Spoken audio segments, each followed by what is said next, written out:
Hi there, I'm Runal and welcome to my channel.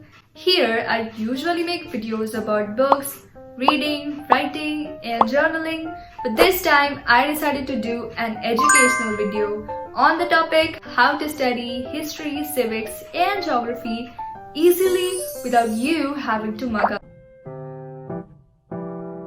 Yes, I know these subjects are memory based and they're basically testing how well you can memorize the information and put it on your piece of paper, but mugging up isn't always the option, right?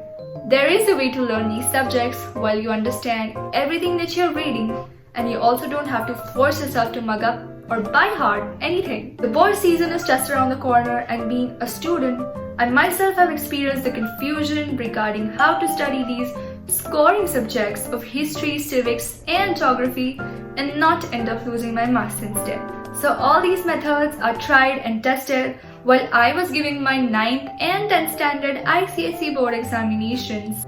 So without further ado, let's begin.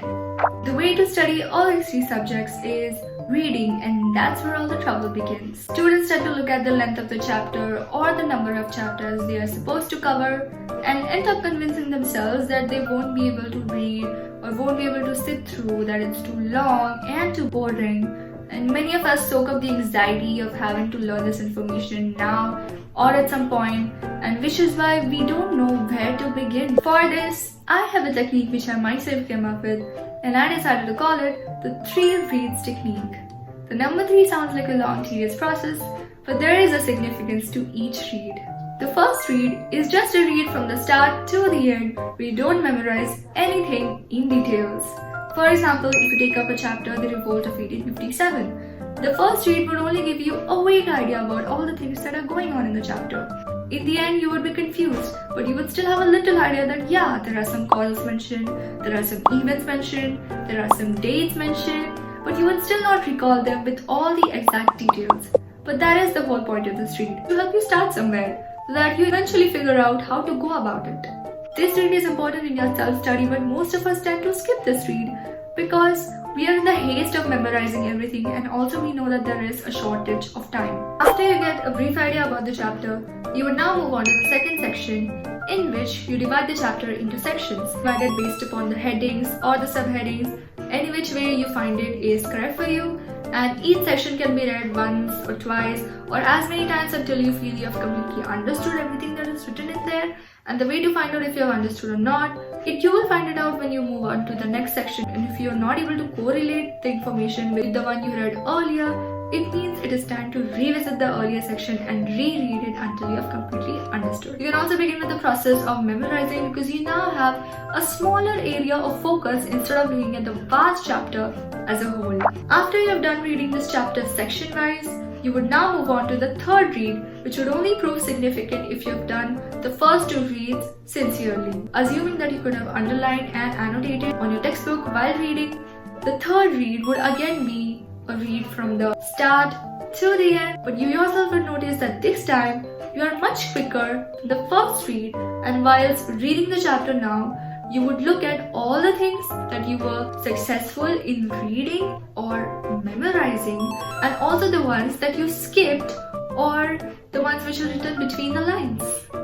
Which is why this read is very important, as it serves as a way to revise everything that you've seen so far.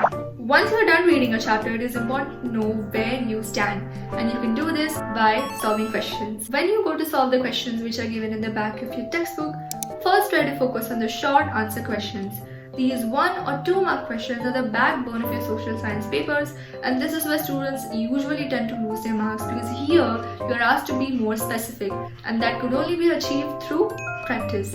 And to practice the long answer questions, you should first try writing the answers on your own and then correlate it with the things which are given in your textbook. Then you can look at all the things that you missed, things you could have added, or the things you got wrong, and eventually you will develop the skill of writing answers. And if you're ever confused about how much you've learned, the best way to see is by solving the previous year board papers. Solve as many previous year board papers as you can. It is very important and beneficial because it helps you to revise and also develop the skill of writing your answers perfectly. For geography, you have additional things like maps, diagrams and your topography. And I feel that these three things are easy marks. Each diagram should be practiced at least thrice. And I also feel that the maps and the topography part should be studied or practiced before you go on with the chapters. Maps and topography should be revised on periodic basis, and try to focus on topography more because it demands accuracy, and accuracy can only be achieved through practice. Often in the exam time when we have free time or when we are done studying, which is quite rare, but still if you have the time, then also try to solve the topography maps instead. In this way you don't leave the touch of study or the touch of topography, or you don't get out of the study zone and stay in it. So these were all the tips and tricks I think you can follow if you want to either start studying for your history, civics and geography paper or revise before your examination. Thank you so much for watching this video. Subscribe to my channel and don't forget to share this video with your friends. Follow me on my Instagram, the link is in the description, and I will see you guys next time. Until then, cheers!